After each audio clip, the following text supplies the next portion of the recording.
I'm a real secondary school science teacher, and Hazel emailed me wanting to know more about autism. Her son is currently getting diagnosed for autism, and the pediatrician thinks she might be autistic as well, but because she's female and academically inclined, particularly with mathematics, she never got a formal diagnosis. She was hoping to learn more about autism in the classroom, my thoughts and opinions. So let's get into it. First and foremost, I'd like to state that because I myself am not autistic, I am far from the most important voice to listen to. The best way to understand autism and the needs of those who have it is to listen to people who are actually autistic, their experiences, and the things they find the most helpful. So I'll be linking several autistic creators in the description so that you can watch, listen, and learn from them. Let's start by defining what autism is not. It is not an illness or medical condition, and as such, there's no need for it to be cured or healed. Autism is a normal, natural human variation that affects brain chemistry and communication styles. Like everyone else on the planet, people who are autistic have things that they are good and bad at. Those things just might be different from people who are neurotypical.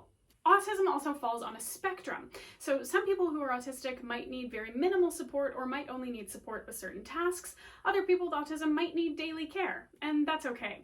I'm going to be avoiding the terms low and high functioning because many in the autistic community have expressed dislike for these terms because they categorize autism based on how autistic people affect those around them and not how they are affected by their lived experience of having autism. So I'll be avoiding those unless I'm otherwise corrected by the autistic community.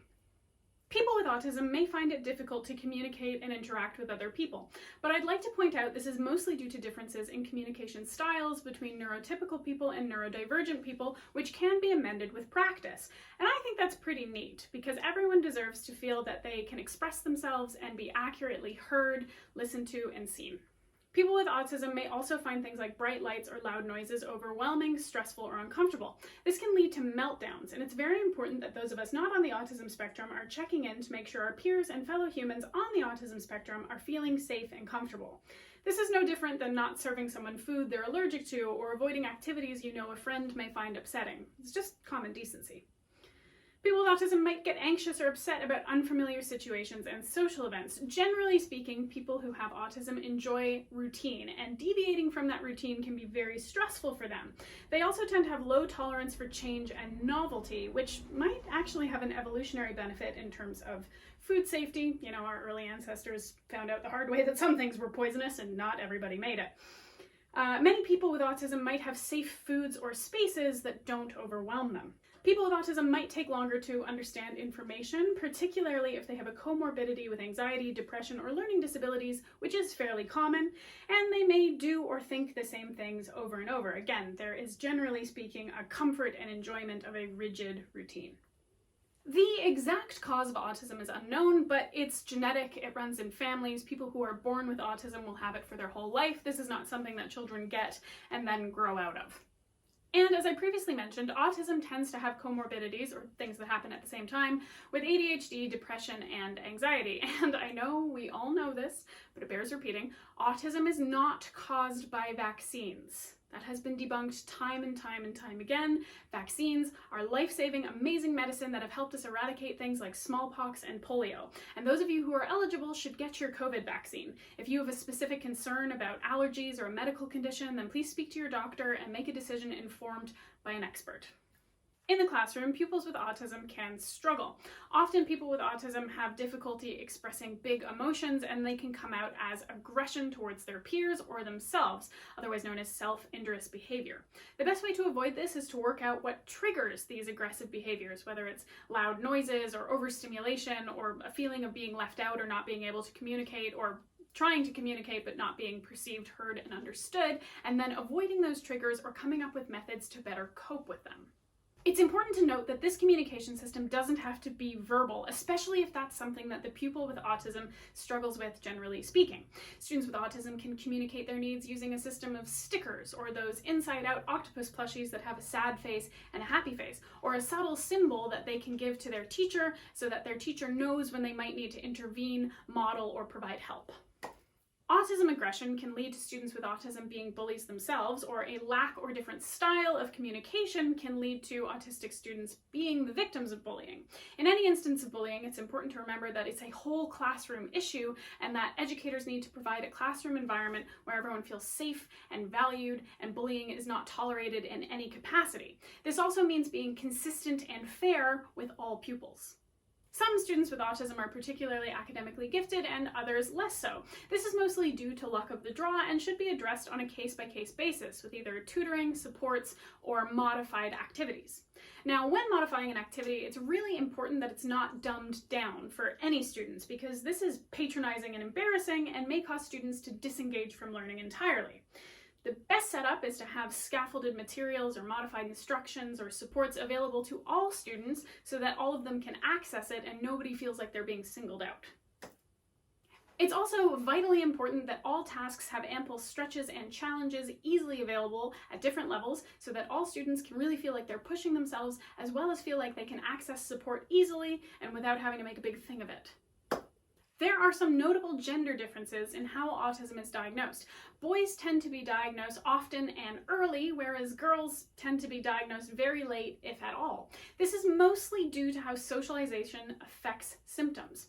Girls tend to engage in much more masking because of the social pressures on girls to conform and behave and all the rest of it, and this can be really exhausting. Masking is the concept of appearing neurotypical, and it can be really harmful for the person who's doing it, especially if they feel they have to do it all the time or risk rejection and social ostracism. Girls with autism may also have fewer restricted interests and repetitive behaviors the way boys with autism do, and their interests tend to be a little bit more socially acceptable, which is again probably a complicated byproduct of socialization and gender norms and all kinds of stuff. In addition, there are all kinds of complicated factors that can make diagnosing girls with autism more difficult, notably because pretty much all of the criteria we have for diagnosing autism are based on boys and the symptoms and behaviors they exhibit, but girls with autism also tend to have lots of overlap with OCD and eating disorders. Because autism can impact social skills, that can lead to a feeling of loneliness in students with autism. It's important to reinforce the idea that it's a good thing that we are all different and to make sure that everyone has their moments to shine. Especially if a student with autism has a special interest, I love giving them the opportunity to teach it to the rest of the class and make it a very positive experience for everyone. Warmth, humor, and the recognition that equity is more important than equality is very important in the classroom. And if a student with autism is engaging in antisocial behavior, it's important to point out and explain calmly why that behavior or action or words are harmful, and then redirect that antisocial behavior into something else that's more appropriate, less harmful, etc. It is not appropriate to expect that students with autism will engage in masking 24/7, and it is vitally important that students who are neurotypical are socialized to be empathetic, kind, patient, etc. It's almost like the point of school is to socialize young people to become happy, healthy, functional adults. Most depictions of autism in the media are wildly inaccurate or actively make autistic people the butt of the joke. The Big Bang Theory is a great example of this. The comedy series Community takes a few jabs at the trope of savants, or people with autism who have particularly in-depth knowledge in a subject or subjects, being almost mystical in their crime-solving or predictive abilities. The Manic Pixie Dream Girl trope is almost always a depiction of women with autism, but highly romanticized and neatly packaged for the male gaze. Hopefully, as more actually autistic people join in writers' rooms and on screen, this lacking representation will become a thing of the past. We know how important it is for us to feel represented in stories for our self-esteem, empathy, and understanding of the world. So I, for one, am very excited by film and television becoming a more accurate reflection of the world we live in with diversity and equity behind and on screen. Lastly, the autism to alt-right pipeline is particularly concerning for boys with autism due to complex social factors and patriarchal norms that make boys with autism the perfect targets for online radicalization in many instances. I'll post some links below about how to protect your children from any sort of online radicalization, regardless of whether they're neurotypical or neurodivergent. And remember, schools should be upfront about the resources and supports they provide to students who need them. There is nothing wrong with needing accommodations regardless of the reason, and these accommodations are protected by law. If you need them, they have to be provided. If you feel you need to advocate for yourself or your student, there's nothing wrong with doing so. Everybody has the right to thrive. If there's a science topic you'd like to know more about, then comment below or reach out to us on social media.